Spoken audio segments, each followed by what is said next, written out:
बिस्मिल्लाहिर्रहमानिर्रहीम। अस्सलाम वालेकुम। आप देख रहे हैं मुझे मेरे यूट्यूब चैनल पर और मैं मुज़म्मिल अवान हूँ। जस्टिस काजी फाइज ईसा आज रिटायर हो रहे हैं और उन्होंने बतौर चीफ जस्टिस ऑफ पाकिस्तान बड़े शानदार और बड़े ज़बरदस्त फैसले दिए। उनका नाम पाकिस्तान की सियासी और अदालती तारीख में इस लिहाज से याद रखा जाएगा कि वो पार्लिमान की इज्जत, पार्लिमान के वक़ार और पार्लिमान की हैसियत को खुले दिल से तस्लीम कर चुके हैं। उन्होंने पाकिस्तान की अदालती तारीख में शानदार फैसले दिए। उनका अदालती कैरियर शानदार फैसलों से भरा पड़ा है। उन्होंने पार्लिमान की हैसियत को, उसके वक़ार को तस्लीम किया। उन्होंने सियासतदानों के खिलाफ जो नाअहली के जितने भी केसेस थे उसके ऊपर बड़ा शानदार फैसला दिया।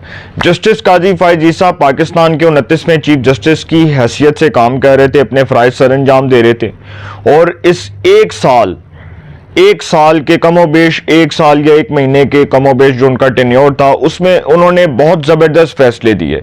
सबसे पहले जब वो चीफ जस्टिस ऑफ पाकिस्तान बने, 29वें चीफ जस्टिस ऑफ पाकिस्तान की हैसियत से जब उन्होंने अपने फ़राइज़ सर अंजाम दिए तो सबसे पहले उन्होंने प्रैक्टिस एंड प्रोसीजर बिल पर फुल कोर्ट बनाया और उस फुल कोर्ट में हुकूमत के हक में अक्सरियती जजेस ने फैसला दिया और इस बात को तस्लीम किया कि पार्लिमान एक कानून साज़ इदारा है। कुछ जजेस थे जिन्होंने पार्लिमान के खिलाफ फैसला दिया, जिसमें जस्टिस एजाजुल हसन थे, जस्टिस आयशा मलिक, जस्टिस शाहिद वही, जस्टिस मुनीब अख्तर, जस्टिस मुज़ैर नकवी।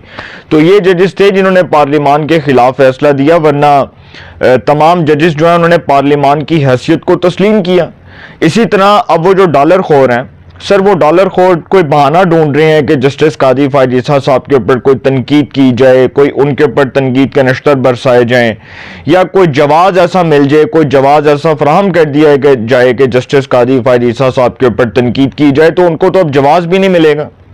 लेकिन मुझे एक बात का बड़ा दुख हुआ कि कुछ लोग तो अपनी सस्ती रेटिंग्स और सस्ते व्यूज़ के लिए तो ये काम करते हैं, क्योंकि उन लोगों को तो व्यूज़ भी चाहिए, उन लोगों को डिसइंफॉर्मेशन भी फैलाना है, उन लोगों ने सस्ती शोहरत भी हासिल करनी है, उन्होंने पाकिस्तान की अदालती तारीख को दागदार भी करना है।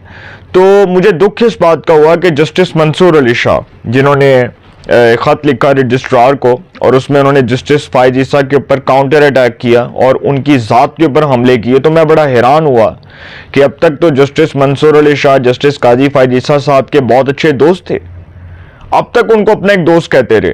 लेकिन वो जैसे ही मखसूस नशिस्तों के फैसले के बाद जो सुप्रीम कोर्ट में फिर एक डिवाइड नजर आई, लेकिन वो डिवाइड जस्टिस काजी फाइज ईसा साहब ने तो नहीं पैदा की। उन्होंने अगर फैसला हुकूमत के हक में देना होता तो वो फुल कोर्ट ही ना बनाते, वो 5 रुकनी बेंच बनाकर हुकूमत के हक में फैसला दे देते। तो जस्टिस काजी फाइज ईसा साहब के हवाले से जो जस्टिस मंसूर अली शाह साहब ने बातें की हैं, मैं इसके ऊपर कोई लंबी चौड़ी बात नहीं करूंगा। वो सुप्रीम कोर्ट के एक मोस्ट सीनियर जज हैं, उन्होंने जो बेहतर समझा उन्होंने बात की। उन्होंने कहा कि जी मैंने तो जस्टिस साकिब निसार की दफ़ा भी जो उन्होंने इख्तियारात का नाजायज़ इस्तेमाल किया था, मैंने उस बार उनकी दफ़ा भी मैंने बाइकआउट किया था उनके फुल कोर्ट रेफरेंस का।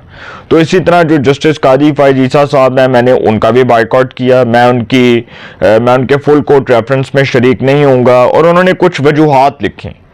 अब देखें, सुप्रीम कोर्ट के अंदर जस्टिस काजी फाइज ईसा वो जज हैं, वो अपराइट जज हैं जिनकी इंटेग्रिटी को अगर देखा जाए, जिनके किरदार को अगर देखा जाए, तो वो सबसे ज़बरदस्त और सबसे बेहतरीन जज कहलाते हैं।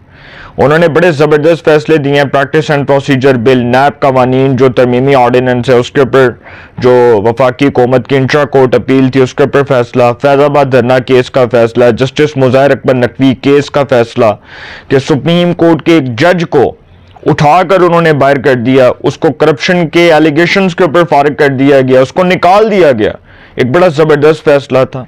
इसी तरह आर्टिकल 63A का 62(1)(f) का फैसला, बहुत ज़बरदस्त फैसले दिए। ख़वातीन के मुसावी हकूक़ से मुतल्लिक उन्होंने फैसला दिया और उसके बाद जो मुबारक सानी केस था उसका भी एक उन्होंने ज़बरदस्त फैसला दिया। तो मैं समझता हूँ कि तनकीद करना तो सर बहुत आसान है और जब हम जैसों को या आप जैसों को कोई जवाब मिलता है तो हम تنقید کرنا شروع کر دیتے ہیں. لیکن ہم یہ نہیں دیکھتے کہ اس جج نے کتنے شاندار فیصلے دیے. اس نے پاکستان کی عدلیہ کو سیاسی ہونے سے بچایا, اس نے پاکستان کی جوڈیشری کو مضبوط کیا, اس کو اسٹرینتھن کیا, اس کو ایک طاقتور ترین ادارہ بنایا. وہ جوڈیشری جس کے اوپر لوگوں کا اعتبار اٹھ چکا تھا, جو ساسوما کے کہنے پر چلتی تھی, جو اپنے بچوں کے کہنے پر چلتی تھی, جو آلے اولادوں کے کہنے پر چلتی تھی, اس جوڈیشری کے اندر سے پولیٹکس کو ختم کیا, اس کو پولیٹیسائز ہونے سے بچایا. تو سر اس سے زیادہ کیا کر سکتے تھے وہ؟ اگر وہ یہ کہتے کہ جی ٹھیک ہے لائیں جی, مجھے بھی واٹس ایپ کے اوپر فیصلے دیں, میں بھی ساس کے کہنے پر فیصلے کرتا ہوں, وہ جس طرح بندیال کہتا تھا کہ میری ساس, میرا بینچ, میرا فیصلہ, میری مرضی. تو سر اس طرح کے تو فیصلے نہیں نہ ہوئے. ہمیشہ پارلیمان کو ہی رسپیکٹ ملتی ہے. اور آپ کو میں نے بتایا تھا کہ دنیا کے جتنے بھی ڈیموکریٹک کنٹریز ہیں, جتنے بھی ڈیموکریٹک کنٹریز ہیں, امریکہ کے اندر آپ وہاں پر اٹھا کر دیکھ لیں کہ وہاں کی پارلیمان ہی ججز اپوائنٹ کرتی ہے. تو اب جو 26 میں آئینی ترمیم ہوئی ہے اس کو تو جسٹس یحییٰ افریدی بھی ایکسپٹ کر رہے ہیں, انہوں نے بھی قبول کیا اس کو. ڈیفینیٹلی وہ کریں گے, اس لیے کریں گے کیونکہ وہ اسی آئینی ترمیم کے تحت چیف جسٹس آف پاکستان بنے, اسی 26ویں آئینی ترمیم کے تحت بنے. تو یہ 26ویں آئینی ترمیم جو ہے یہ کوئی زلزلہ تو نہیں آ گیا, کوئی سیلاب تو نہیں آ گیا کہ ہم اس کو کہیں گے جی یہ تو آئین اور قانون کے خلاف ہے. اسی پارلیمان نے اسی جوڈیشری کو عزت دی, اسی پارلیمان نے ایک ایسے شخص کو چیف جسٹس اپوائنٹ کیا جس کی شہرت کے اوپر, جس کے کردار کے اوپر, جس کی شخصیت کے اوپر کوئی انگلی نہیں اٹھا سکتا, اور اس کا نام ہے جسٹس یحییٰ افریدی. جسٹس یحییٰ افریدی نے جسٹس قاضی فائز عیسیٰ صاحب کے فل کورٹ ریفرنس سے خطاب کرتے ہوئے کہا کہ قاضی فائز عیسیٰ از اے ویری اپرائٹ جج, ہی از اے انڈیپینڈنٹ جج, وہ ایک آزاد جج تھے.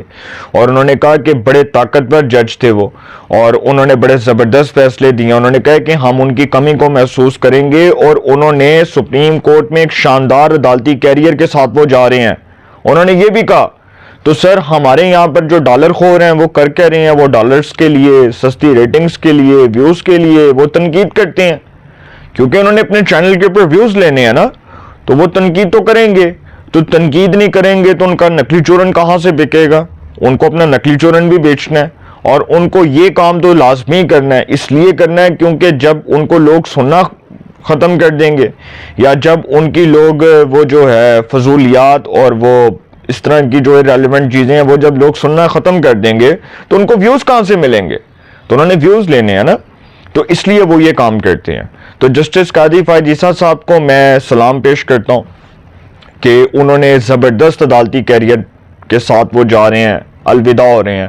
اور انشاءاللہ آپ دیکھیں گے کہ وہ وقت دور نہیں جب آئینی عدالت بنے گی تو ہمیں جسٹس قاضی فائز عیسیٰ صاحب کی ضرورت پڑے گی, اور پھر ہم جسٹس قاضی فائز عیسیٰ صاحب کو ہم انشاءاللہ آپ دیکھیے گا کہ ہمارے سیاستدان ان سے کانٹیکٹ کریں گے, اور ہم جسٹس قاضی فائز عیسیٰ صاحب کو ایک اچھے عہدے پر, ایک اچھے رتبے کے اوپر, ایک اچھے جو ہے وہ اعزازی عہدے کے اوپر بھی دیکھیں گے.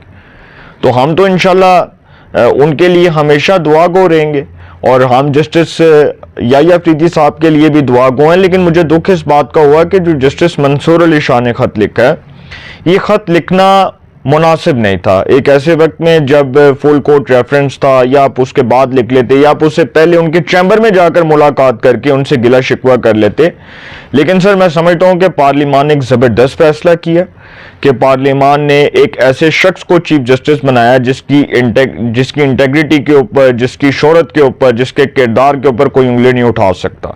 تو یہ ایک زبردست فیصلہ ہے. جسٹس قاضی فائز عیسیٰ صاحب کو پاکستان کی عدالتی اور سیاسی تاریخ میں ہمیشہ یاد رکھا جائے گا, اور ہماری پولیٹیکل ہسٹری میں ہمیشہ ان کا نام تاریخ کے ان سنہری حروف میں لکھا جائے گا کہ جب ہم اس کو ڈسکس کریں گے تو ہمیں دل سے خوشی ہوگی. اپنی رائے کا کمنٹس میں ضرور اظہار کیجئے گا. انشاءاللہ ایک نئے سیگمنٹ کے ساتھ پہ ملاقات ہوگی. اپنا بہت خیال رکھیے گا. اعلیٰ نگہبان.